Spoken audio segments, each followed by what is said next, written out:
Dark Winter.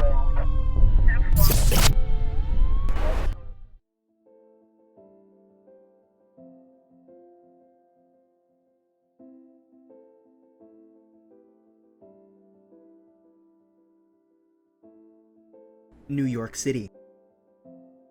It's one of the largest cities on the face of the earth. It's made of crisscrossing streets and towers of steel.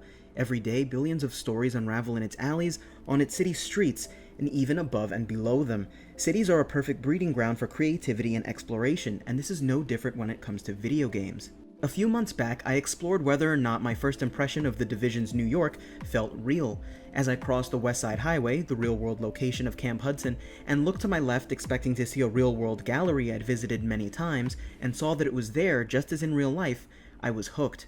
Small personal landmarks I'd managed to find made me feel connected to the city itself, but as I've continued to play, the wires behind the curtain have become more obvious, the matrix has become more apparent. You see, there's an inherent problem with every Ubisoft open-world game, and that's one I've discussed before. Many in the gaming community have come to call it the Ubisoft equation. While I explain its basic premise, I promise you that at least one Ubisoft game will come to mind. Being dropped in a location due to unforeseen circumstances, being told to climb a tower, whether it be radio or a church tower, in order to see the surrounding area, unlocking new missions, collectibles that artificially lengthen your playtime, and maybe a fortress full of enemies for you to clear. It's a stale design template we've seen implemented in the Far Cry, Watch Dogs, Assassin's Creed, and now the Division universe. And this isn't to rag on Ubisoft or their ability to create realistic open worlds. One of my top 2 favorite open world cities is Watch Dogs Chicago, and for what it's worth, The Division's New York is one of the most realistic portrayals of the city I've ever seen in gaming. You can truly see the care devs placed into NPC interactions on the street, their reactions to the player, and the small subtle narratives they wove into the grander story. But by sticking to their equation, by slowly cluttering my map with markers, they've turned a living city into a puppet show. I begin to feel as though this is an intricate trick or a tableau that I'm only meant to walk through, not a city I believe is in danger and must fight for. You can realistically recreate all the scenery you like, but when you clutter a map with markers, this living city becomes a construct. You're essentially telling players that the grand scale that you have built mostly does not matter, but only the markers that you have spoon-fed to the players do, almost urging players to sprint past the devs' hard work only to reach the next preordained map marker.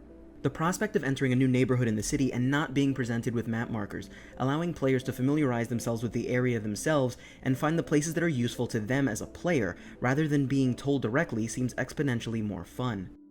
It allows for more emergent gameplay, for more war stories to swap between friends, and more discoveries to be made. Map markers in open world cities kill excitement because you know exactly what you are walking into. I'm sure players would get much more satisfaction from stumbling onto crafting mat caches themselves rather than being spoon-fed their location, or walking into huge firefights and having to assess the situation rather than looking at the map and thinking, oh yeah, another JTF ambush. Whenever I make this criticism, I'm challenged with a single burning question. Then what's the alternative? A question which many expect to be difficult to answer, but is it really? Perhaps instead of creating a mission system that branches whenever you find a new tower, why not create a system that unlocks more missions by networking with NPCs, by meeting new individuals and characters who give you connections and intel? Players can create their own web of intel and resources that feels a little bit more organic. Something similar to walking up to a barkeep in an RPG and asking for local news or quests. Imagine coming across an NPC in The Division who used to deliver food, for example, who may know of a nice string of apartments to loot for crafting mats. Imagine instead of finding another collectible cell phone for the 100th time, you instead pick up a recently used walkie-talkie, with a JTF member screaming for help on the other side, and you must locate him or her before they bleed out. Centering missions around people rather than towers may break the stagnation of the Ubisoft equation, which only feigns reality and variety when in truth, most missions or random encounters in The Division are rehashes of the same missions you just completed in another area. The Ubisoft equation turns these living cities into a machine or a construct. So yes, while cities are largely made of the synthetic, of asphalt, concrete, steel, and glass, they are filled with the organic, the living, and the breathing, and in that, the city itself becomes alive. So why should we expect anything less from their in-game counterparts?